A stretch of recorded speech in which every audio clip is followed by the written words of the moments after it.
এই ছেলে, তোমার মুখের মাস্কটা খুলো দেখি।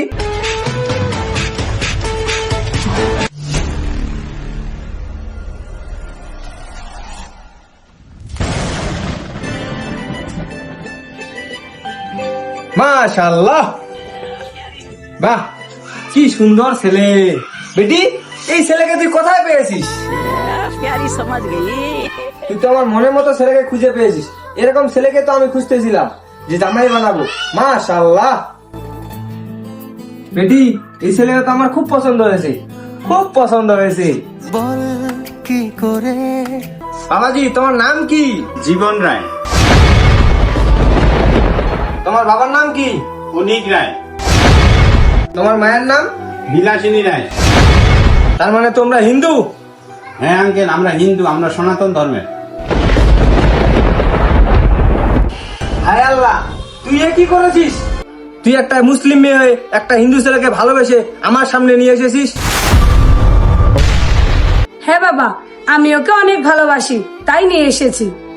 এই কি সর্বনাশ করেছিস? তুই জানিস না একটা মুসলিম মেয়ের সাথে একটা মুসলিম ছেলের বিয়ে হয়, আর একটা হিন্দু ছেলের সাথে একটা হিন্দু ধর্মের মেয়ের বিয়ে হয়?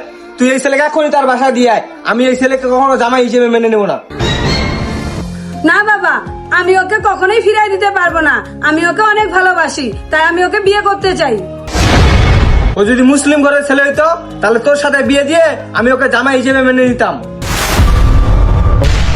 যেহেতু ও হিন্দু ছেলে, সেহেতু তার বাবা মার কাছে তাকে ফিরিয়ে দিয়ে আয়। আমি চাই না তার বাবা মার মান সম্মান যাক বা আমাদের মান সম্মান যাক, তাকে ফিরিয়ে দিয়ে আয়, আর সারা জীবনের জন্য তাকে তুই ভুলে যাবি।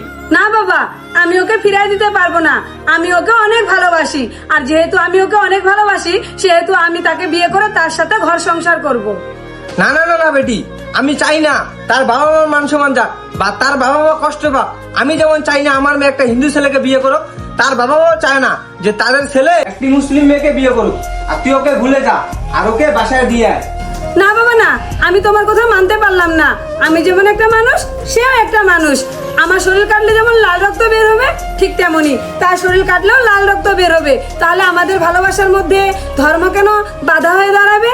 না বেটি না, তুই যেটা করতে চাচ্ছিস এটা কোনো সমাজে মেনে নেবে না। তুই ওর বাসায় দিয়ে আয়, এক্ষুনি যা ওকে বাসায় দিয়ে আয়। বাবা, একটা কথা সবসময় মাথায় রেখো, তুমি যে আজকে সমাজ সমাজ করতেছো, একদিন যদি আমরা না খেয়ে থাকি, সমাজের কেউ এসে আমাদের খবর নিবে না। আর যদি একদিন আমরা একটা খারাপ কাজ করি, সমাজের কেউ আমাদের বদনাম করতে ছাড়বে না। তাই তোমাকে বলছি বাবা, এই সমাজের দোহাই দিয়ে আমি আমার ভালোবাসাকে কখনো ছাড়তে পারবো না। এই ছেলে, তুমি কি চাও তোমার জন্য তোমার বাবা মায়ের মান সম্মান যাক? তুমি যদি সেটা না চাও তাহলে এক্ষুনি তোমার বাবা মার কাছে ফিরে যাও। আঙ্কেল, আপনার মেয়েকে আমি অনেক ভালোবাসি এবং ভালোবেসে তার হাত ধরেছি। এখন আমি সিদ্ধান্ত নিয়েছি তাকে বিয়ে করে আমি ঘর সংসার করব, আর ওকে ছাড়া আমি এখান থেকে এক পাও যাব না। যেহেতু তোমরা দুজন দুজনকে ছাড়তে পারবে না, সেহেতু আমার বাসা থেকে এক্ষুনি বের হয়ে যাবে দুজনই। ঠিক আছে বাবা, যেহেতু তুমি আমাদের দুজনের সম্পর্ক মেনে নিচ্ছ না, সেহেতু আমি তোমার বাসা থেকে ওর হাত ধরে বের হয়ে যাচ্ছি।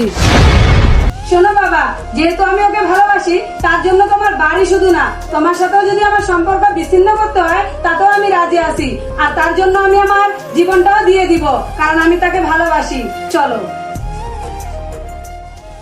বন্ধুরা, আমাদের ভালোবাসা কি পূর্ণতা পাবে, নাকি দুজন দু ধর্মের হওয়াতে আমাদের ভালোবাসার পরিসমাপ্তি এখানেই ঘটে যাবে?